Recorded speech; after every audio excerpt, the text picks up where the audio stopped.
कोई दिशा नहीं पर समझ की सुंदर काया है। Born to be remembered, born to be remembered, born to be remembered, born to be remembered। नए हो दिन, नई हो रात, बीते दिनों की करें क्या बात। नई उमंग, नई तरंग और नई चेतना के साथ आओ मिलकर करें एक बार फिर से हम सब आने वाले नए साल का इस्तकबाल। तो दोस्तों, 2013 के इस आखिरी दिन मैं संदीप भट्ट एक बार फिर से आप सभी का स्वागत करता हूं हमारे और आपके favourite show born to be remembered में। वैसे दोस्तों, ये बात सच है कि ग्रेगोरियन कैलेंडर पर आधारित इस नए वर्ष को ज्यादातर देश मनाते हैं, लेकिन फिर भी बहुत से देश ऐसे हैं जिनका नया साल उनके अपने कैलेंडर पर आधारित होता है। अब अगर बात हिंदू सभ्यता की ही करें तो हमारा नया साल शुरू होता है मार्च अप्रैल में नवरात्रों के साथ। लेकिन फिर भी सबकी खुशी में शामिल होना तो हिंदुस्तान की खूबी रही है। ऐसे में हम भला इसमें कैसे शामिल नहीं होते। हालांकि नए वर्ष के स्वागत के लिए तैयारियां तो आज से ही शुरू हो जाती हैं, लेकिन असली मजा रात 12 बजे के बाद आता है।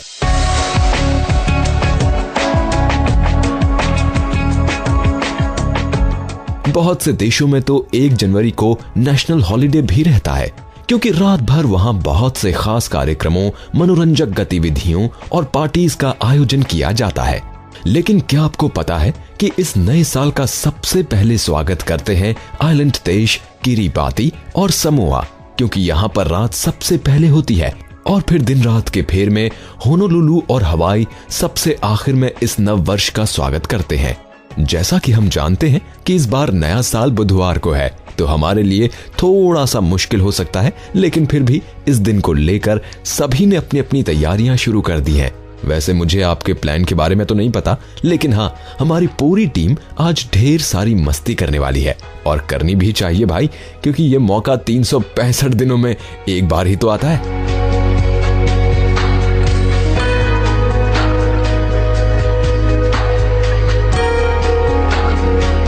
यदि इसका भी स्वागत नहीं किया तो साल के अपने नए कामों में एनर्जी कैसे डालेंगे। नए साल के स्वागत की खुशी में ज्यादातर जगहों पर, खास तौर पर टेलीविजन, रेडियो और न्यूज़पेपर यानी जनसंचार की दुनिया में पूरे वर्ष के सफर पर एक नजर डालने की परंपरा दोहराई जाती है। इसके अलावा नए नए संदेशों से लिखे हुए कार्ड्स एक दूसरे को देकर भी हम अपनी खुशी सभी के साथ बांटते हैं, या फिर कुछ यूनिक गिफ्ट्स देकर हम दूसरों को बधाई दे सकते हैं। इससे आने वाले साल में एक दूसरे के साथ हमारा रिश्ता और भी गहरा होता जाता है। तो दोस्तों, फिलहाल तो मैं यहाँ हूँ, लेकिन फिर भी अपनी पूरी टीम की तरफ से आप सभी को आने वाले साल के लिए ढेर सारी शुभकामनाएं देता हूँ और साथ ही ये भी कहना चाहता हूँ कि इस कार्यक्रम के जरिए जिन लोगों से हम आपको हर रोज वाकिफ करवाते हैं, उनके पद चिन्हों पर चलकर उन्हीं की तरह आप भी अपने देश व दुनिया को खुद पर गर्व करने का मौका दीजिए। तो अगर अब तक आपने ऐसा नहीं सोचा है तो एक बार फिर से नए रेजोल्यूशन के साथ स्वागत करिए आने वाले नए साल का। Wishing you all a very happy new year. Happy new year, happy new year, may we all have a vision now and then of a world where every neighbour is a friend. Happy new year. आसमानों की ऊंचाइयों पर परवाज कर सकते हैं, अपने हुनर के दम पर वो दुनिया में राज कर सकते हैं। जी हाँ दोस्तों, किसी भी शख्स के अपने हौसले ही होते हैं जो उसे आगे बढ़ने में मदद करते हैं, और ऐसे ही हौसलेमंद लोगों में एक नाम बेन किंग्सले का भी शामिल है। My name is Gandhi, Mohandas K. Gandhi. Well, whoever you are, we don't want you here. I suggest you get back on that train before it leaves. 100,000 Englishmen simply cannot control 350 million Indians if those Indians refuse to cooperate. One man whose voice spoke out for millions. To gain independence, we must prove worthy of it. From his humble beginnings You're an ambitious man, Mr. Gandhi. I hope not. to his ultimate triumph, he was the conscience of all mankind. Where there's injustice, I've always believed in fighting. ये आवाज सुनकर कुछ याद आया आपको? बिल्कुल आया होगा। फिल्म गांधी में मुख्य भूमिका निभाने वाले इस शख्स का जन्म आज ही के दिन वर्ष 1943 को इंग्लैंड के सनाइटन नामक शहर में हुआ था। इनके पिता इंग्लैंड में रहने वाले एक भारतीय डॉक्टर थे, जबकि मां इंग्लैंड की ही रहने वाली एक फैशन डिजाइनर। माँ बाप ने अपने बेटे को नाम दिया था कृष्ण भांजी, लेकिन बाद में इन्होंने अपना नाम कृष्णा से बदलकर बेन कर लिया। पता है क्यों? क्योंकि ये नाम उनके पिता का था और जब इनके पिता कॉलेज में थे तो सभी उन्हें इसी नाम से बुलाते थे। तो बस अपने पिता को सम्मान देते हुए इन्होंने उनके ही नाम को अपनी पहचान बना लिया और आज पूरी दुनिया कृष्ण भांजी को बेन किंग्सले के नाम से जानती है। Kingsley, may I just interject, comes from my grandfather's nickname because he was called King Clove because he was an enormously wealthy, successful spice trader in Zanzibar until he lost everything in the Great Depression. And I did in the 60s when I started acting, and I did go with my dad. I have to give him that credit. He drove me to the audition, and I did two identical auditions. I did one as Krishna Bhanji, and I did one as Ben Kingsley. They were in two theatres so close geographically. The first one said, "It's a wonderful audition, but I don't quite know what we're going to do with you." बचपन से ही acting की दुनिया से प्रेम करने वाले Ben ने वर्ष 1967 में रॉयल शेक्सपियर कंपनी को ज्वाइन किया और बहुत से नाटकों में जल्द ही मुख्य भूमिकाओं में नजर आने लगे। इन भूमिकाओं में अ मिडसमर नाइट्स ड्रीम में निभाया गया डिमिट्रियस का रोल भी शामिल है। डिमिट्रियस को शेक्सपियर से प्रेम करने वाले कैरेक्टर के रूप में जाना जाता है। इस रोल से प्रभावित होकर ही कंपनी ने उन्हें वर्ष 1971 में यूएस शहरों के टूर का हिस्सा बना दिया और साथ ही वर्ष 1975 में हैमलेट का मुख्य किरदार निभाने का मौका भी दिया। अब तक बेन की प्रतिभा सिर्फ मंच तक ही नजर आ रही थी, लेकिन धीरे धीरे इनकी लोकप्रियता बढ़ी और इन्हें बड़े पर्दे तक पहुंचने का रास्ता मिल ही गया।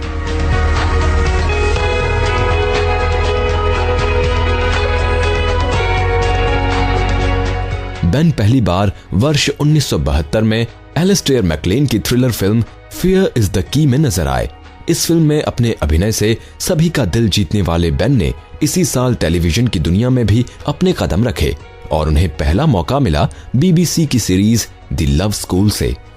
A woman was present in his room, clad to the hands and feet in a green and grey raiment, like a dove. It seemed the first thoughts he had ever known were given him from her eyes, and he knew her hair to be the golden veil through which he beheld his dreams. अब तक Ben industry का चेहरा तो बन चुके थे, लेकिन मुख्य भूमिका अभी भी उन्हें नहीं मिल पाई थी। लेकिन दोस्तों, इन्होंने हमेशा खुद पर विश्वास किया और मेहनत करते रहे। वर्ष 1981 में उनकी मेहनत ने अपना असली रंग दिखाया और इस वक्त बेन ने नेशनल थिएटर ज्वाइन किया, लेकिन फिर बाद में अपनी पुरानी कंपनी RSC में पहुंच गए, जहां से इन्हें मौका मिला पहली बार मुख्य भूमिका में आने का। दोस्तों, ये फिल्म कोई और नहीं बल्कि रिचर्ड एटनबरो द्वारा निर्देशित जीवनी गांधी थी और इस फिल्म में बेन को टाइटल रोल यानी गांधी की भूमिका निभाने का मौका मिला। अपने करियर की दूसरी ही फिल्म ने बेन को बहुत से पुरस्कारों व सम्मानों का हकदार बना दिया और साथ ही पूरी दुनिया में अब लोग बेन किंग्सले को जानने लगे थे।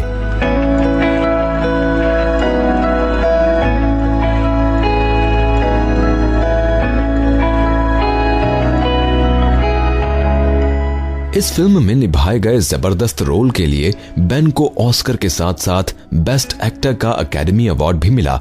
Ben Kingsley and Gandhi. Ladies and gentlemen, members of the Academy, you have bereft me of all words, but that's not good enough.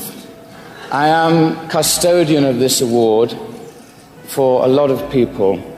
Let me say, before continuing any further, that I was overwhelmed to be mentioned in the same breath as the other 4 gentlemen who were nominated with me. This film was dedicated to Pandit Nehru, Lord Mountbatten of Burma, and Motilal Kothari, all men of great vision and courage. It was made by my friend Sir Richard Attenborough, another great man of vision and courage, and for all the men and women who worked on the film, this is an Oscar for vision, for courage, and for acting, and for peace. Thank you. इसके बाद Ben 7 अन्य European films में नजर आए। वर्ष 1989 में उन्होंने एक बार फिर से जीवनी पर आधारित फिल्म मर्डरर्स अमंग अस में मुख्य किरदार निभाया। इस फिल्म ने एक बार फिर से बेन को बेस्ट एक्टर साबित कर दिया। वर्ष 1991 में बेन ने अपने करियर का दूसरा एकेडमी अवार्ड नॉमिनेशन हासिल किया और फिर लगातार हर फिल्म में अलग अलग किरदारों में शामिल होते रहे। 90 के दशक में वो बहुत सी ऐसी फिल्मों का हिस्सा रहे जिन्हें कुछ खास तवज्जो नहीं मिल पाई, लेकिन इसी बीच बेन ने बहुत से हाई प्रोफाइल टीवी सीरियल्स में काम करना शुरू कर दिया था। इस तरह दिन पर दिन उनकी एक्टिंग में नयापन आता रहा। For occupying or portraying as a portrait artist as many different facets of the human condition as you can and explore as many dynamics and patterns of human behavior as you can as a storyteller. I have, I think, that appetite for change. I have that appetite to inhabit as many different conditions and faces as I possibly can whilst I'm an actor. So I think that the actor has to have the appetite first. Then the choices will come because you attract them. उम्र के इस पड़ाव पर आकर भी Ben Kingsley की energy में कमी नहीं आई थी और उन्होंने हमेशा एक्टिंग से जुड़े रहकर इस दुनिया के लिए अपनी असली चाहत का परिचय दिया। आज हमारी पूरी टीम की ओर से अभिनय की दुनिया के इस बादशाह को जन्मदिन की बहुत बहुत बधाई।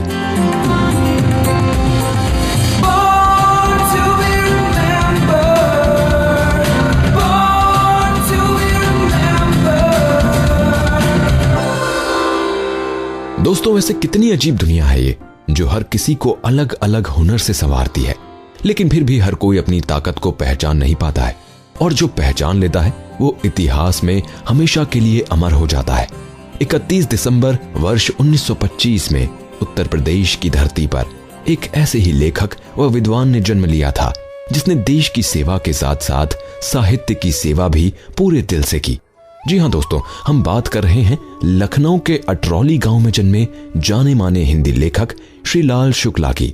शुरुआत से ही पढ़ने लिखने और कुशाग्र बुद्धि होने के कारण इन्होंने अपने करियर की शुरुआत एक PCS ऑफिसर के तौर पर की और बाद में IAS के लिए चुने गए।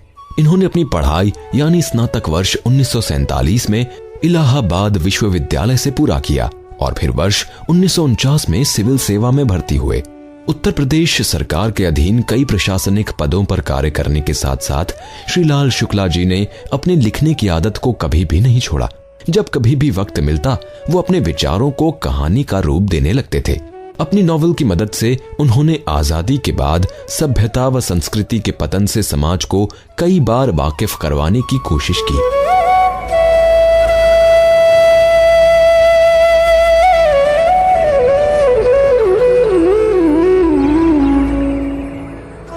इन्होंने ग्रामीण व शहरी भारत में मौजूद अंतर और नकारात्मकता को बड़े ही सहज ढंग से शब्दों के जरिए पेश किया ताकि लोग व सरकार दोनों ही इस ओर ध्यान दे सकें। और पता है, बहुत ही कम लोग ये जानते हैं कि शुक्ला जी ने अपने करियर में जासूसी नॉवेल्स भी लिखे हैं। आदमी का जहर ऐसा ही एक खास जासूसी नॉवेल है जिसकी सीरीज साप्ताहिक मैगजीन हिंदुस्तान में प्रकाशित की गई थी। वर्ष 1969 में श्रीलाल शुक्ल जी को उनकी नॉवेल राज दरबारी के लिए सर्वोच्च साहित्य अवार्ड और साहित्य अकादमी अवार्ड से सम्मानित किया गया।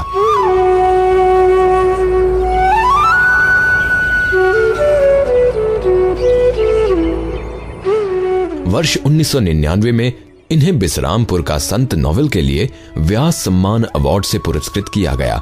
वाकई में बहुत ही कम लोग ऐसे होते हैं जो अपने सपनों को शब्दों में इतने बेहतर तरीके से उतार सकें, वो भी तब जब वो ज्यादातर समय दूसरी सेवाओं में व्यस्त रहते हों। देश भर में उनके नॉवेल पसंद किए जाने लगे और भारत सरकार से भी इनकी विद्वता छिप नहीं सकी। भारतीय संस्कृति और साहित्य में अतुलनीय योगदान के लिए वर्ष 2008 में शुक्ल जी को भारत के तत्कालीन राष्ट्रपति द्वारा पद्म भूषण से सम्मानित किया गया। My feeling is that a writer should always stay in practice. It's a different thing that you may not be having regular working hours, but the best thing is that one should work for a couple of hours during 24 hours. Because once you are out of habit, then all manners of cynicism begins to assail you, as has been the case with me during the last 12 years, when I have been having lots of time at my hands and what you call inspiration also. But sheer lethargy, that has prevented me from working very hard and achieving things which were within my reach to achieve. दोस्तों, आज भी आलम यह है कि लोग श्रीलाल शुक्ला को एक IAS officer के तौर पर कम, एक सफल हिंदी लेखक के तौर पर ज्यादा जानते हैं।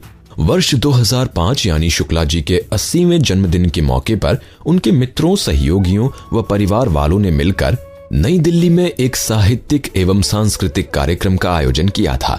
और आपको पता है कि इस इवेंट का खास आकर्षण क्या रहा?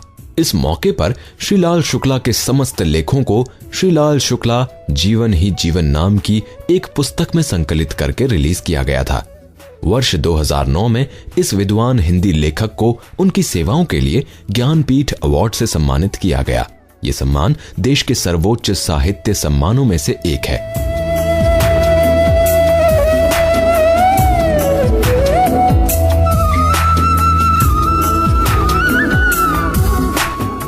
अगर बात श्रीलाल जी के पहले नॉवेल की करें तो वो था वर्ष 1957 में प्रकाशित हुआ सूनी घाट का सूरज, जिसे मिले रिस्पॉन्स के बाद ही उनका आत्मविश्वास हर बार बढ़ता ही चला गया। जून के महीने की चांदनी रात, दूर दूर तक फैली हुई विशृंखल पहाड़ियों को चंद्रमा का एक प्रेत हल्की धुंध के पीछे से आंखें फाड़ फाड़ कर देख रहा था। विंध्य देश के वनांतों में फैले हुए इन बौने परंतु चट्टानी पहाड़ों को दिन भर चलती हुई लू ने झुलसाया था। वनस्पतियां जल गई थीं। रात के लगभग 10 बज गए होंगे, परंतु इन पहाड़ों के आसपास ऊष्मा के निश्वास जैसे निकल रहे थे। चारों ओर बिखरे हुए पत्थरों के ढोकों से, चट्टानों के उतार चढ़ाव के बीच वाली दरारों से, झुलसे हुए स्थंडिल पेड़ों से, सूखी हुई नालियों के कंकरीले किनारों से धधक निकल रही थी।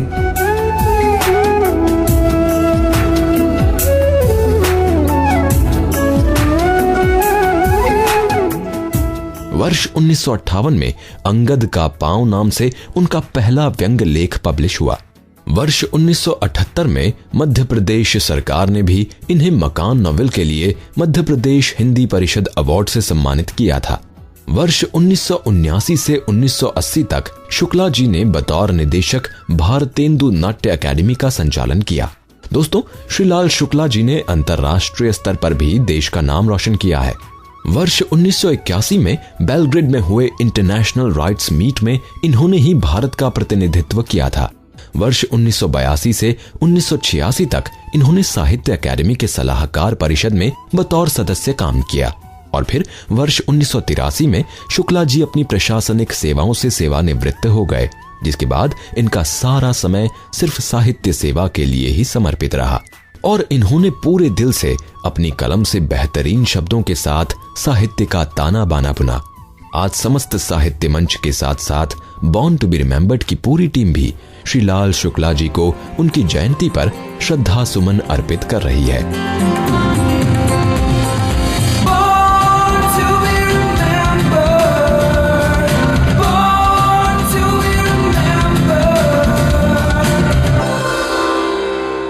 पता है दोस्तों, हम आज नए साल की दहलीज पर खड़े हैं और कुछ ही घंटों में अपने जीवन के एक और नए साल में प्रवेश कर जाएंगे। लेकिन हमारा इतिहास हर जगह हमें याद दिलाएगा ऐसे लोगों की जिन्होंने अपना जीवन खुद से ज्यादा मानवता के नाम किया। और अब हम जिस शख्सियत के बारे में बात कर रहे हैं, उन्होंने अपने करियर की शुरुआत तो एक सॉन्ग राइटर के तौर पर की थी, लेकिन आज भी उन्हें सिंगर व सॉन्ग राइटर के अलावा मानवता के प्रतिनिधि के रूप में पहचाना जाता है। ये शख्स कोई और नहीं बल्कि हम सबके दिलों पर राज करने वाले जॉन डेनवर हैं। आज ही के दिन वर्ष 1943 में न्यू मैक्सिको में जन्मे जॉन के नाम के पीछे डेनवर उनके कार्यों की वजह से जुड़ा था और इनाम उन्हें संगीत की दुनिया ने बेहतरीन संगीत के लिए दिया था। Almost heaven, West Virginia, Blue Ridge Mountain, Shenandoah River.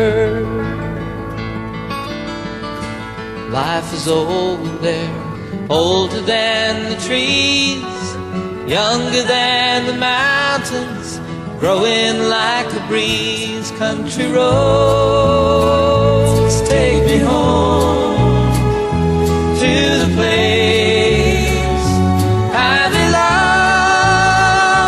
West Virginia, Mountain Mama, take me home. Country roads. Music में डेनवर की रुचि बचपन से ही थी और इसीलिए शायद कॉलेज की लाइफ में भी उनका मन नहीं लगा। जॉन को उनका पहला गिटार टीन एज में उनकी दादी ने दिया था, जिसके बाद उनका मन सिर्फ इसी दुनिया में लगा। वर्ष 1961 से 1964 तक जॉन ने टेक्सास टेक्निकल विश्वविद्यालय में प्रवेश तो लिया, लेकिन बीच में ही वहां से पढ़ाई छोड़कर वर्ष 1965 में न्यूयॉर्क शहर में आ गए, जहां इन्होंने 1968 तक चैड मिचेल ग्रुप के साथ परफॉर्म किया। इसी बीच folk pop group Peter, Paul और मैरी ने जॉन के लिखे गीत leaving on a jet plane को रिकॉर्ड किया और इसकी सफलता ने जॉन को म्यूजिक इंडस्ट्री का जाना पहचाना नाम बना दिया। यही वो जगह भी थी जहां से उन्हें डेनवर नाम मिला।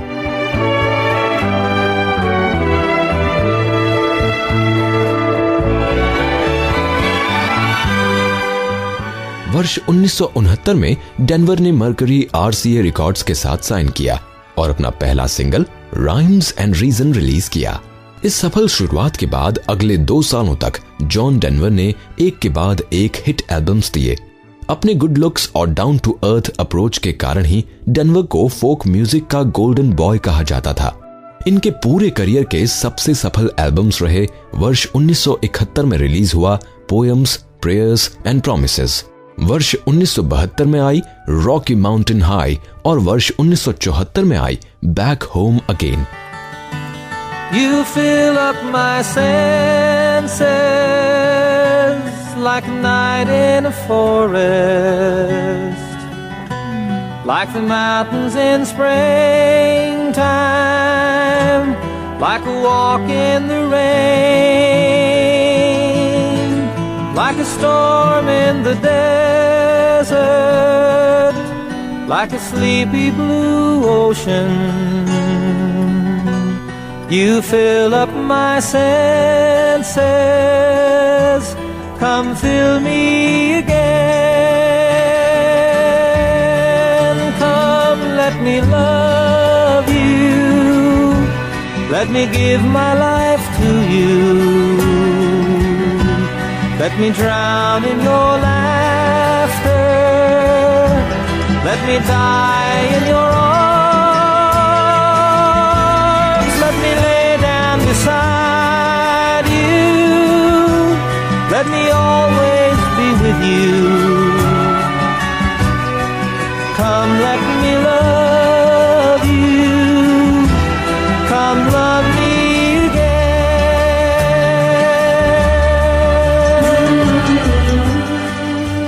अब तक संगीत की दुनिया में डेनवर का जादू पूरी तरह से चल चुका था और अब बारी थी बड़े पर्दे पर पहचान बनाने की। डेनवर ने फिल्मों में अपनी शुरुआत वर्ष 1977 में ओ गॉड से की थी। फिल्म को रिस्पॉन्स मिक्स ही मिला, लेकिन इसके बाद डेनवर टेलीविजन की दुनिया का एक जाना पहचाना चेहरा बनकर सामने आए। हायर ग्राउंड और John Denver and the muppets बहुत से ऐसे प्रोग्राम्स रहे जिनमें डेनवर ने कभी बतौर होस्ट तारीफ लूटी तो कभी बतौर मुख्य कलाकार। तो ये तो बात हुई संगीत और टेलीविजन की दुनिया में अपनी पहचान बना चुके जॉन डेनवर की, लेकिन अभी भी इस शख्स का एक रूप दिखना बाकी था और उस रूप ने ही इन्हें मानवता व समाज से जोड़ा। डेनवर का नाम national space institute, friends of the earth, save the children foundation जैसी बहुत सी ऐसी संस्थाओं के साथ जुड़ा जो पर्यावरण संरक्षण और मानवता की दिशा में कार्यरत हैं। वर्ष 1976 में डेनवर ने दूसरे पर्यावरणविदों के साथ मिलकर विंडस्टार फाउंडेशन की नींव रखी। ये एक गैर लाभकारी संस्था यानी NGO है जो वन्य जीवों एवं पशुओं के संरक्षण के लिए प्रयासरत है। जॉन डेनवर के कामों का यही अंत नहीं हुआ। इसके बाद उन्होंने समाज से भूखमरी को खत्म करने के लिए हंगर प्रोजेक्ट की शुरुआत की। राष्ट्रपति जिमी कार्टर ने खुद उन्हें world and domestic hunger project के लिए चुना था और फिर वर्ष 1984 में इन्होंने नेशनल यूनिसेफ डे की अध्यक्षता भी की। जॉन डेनवर के कार्यों की तारीफ जितनी भी की जाए शायद कम होगी।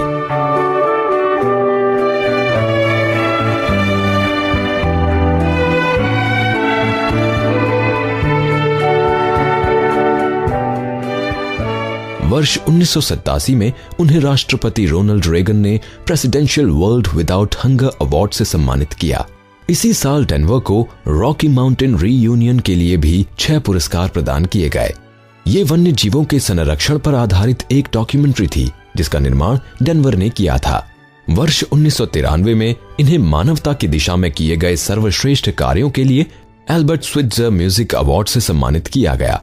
इसके अलावा संगीत की दुनिया में भी डेनवर को बहुत से सम्मानों से विभूषित किया जा चुका था। अपनी निजी जिंदगी में उतार चढ़ावों के बावजूद डेनवर ताउम्र काम करते ही रहे और हर कार्य में उन्होंने दुनिया को कुछ न कुछ दिया ही था। लंबे समय तक अपनी सेवाएं देने के बाद 12 अक्टूबर 1997 को एक प्लेन दुर्घटना में हमने इन्हें हमेशा हमेशा के लिए खो दिया और साथ ही एक नेक आत्मा को भी।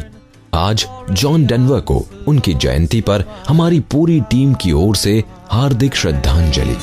So kiss me and smile for me. Tell me that you'll wait for me. Hold me like you'll never let me go. 'Cause I'm leaving on a jet plane. Don't know when I'll be back again. Oh babe, I hate to go. अब मुझे यानी संदीप भट्ट को दीजिए अनुमति। मिलते हैं कल सुबह फिर इसी जगह इसी समय। नमस्कार। मैं बनना चाहूं जैसा पर शायद सपनों में, मैं उड़ना चाहूं जैसा पर शायद सपनों में।